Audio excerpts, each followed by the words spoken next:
Ելենա Արշակյանի «Ծով աչքերի պատճառով» սերիալի նկարահանումները շարունակվում են, հեռուստադիտողները դիտում են ու քննարկում հեռուստասերիալի հերթական սերիան։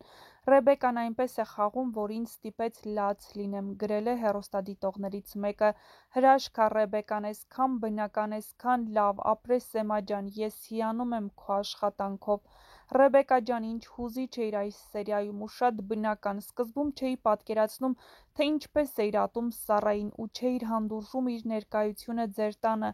սակայն Վահեն փոխեց քեզ, իսկ հետո Վահեի մահը։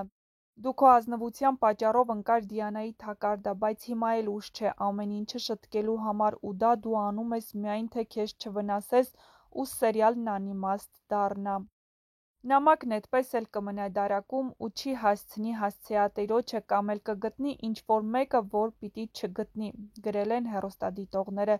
Գարիկին ու Միսակին պատժել է պետք, համակարծիք եք, եթե ոչ գրեք ձեր կարծիքները։ Նշենք, որ շատ շուտով հետաքրքիր զարգացումներ են սպասվում հեռուստասերիալում, իսկ թե ինչ է տեղի ունենալու, կիմանաք քիչ անց։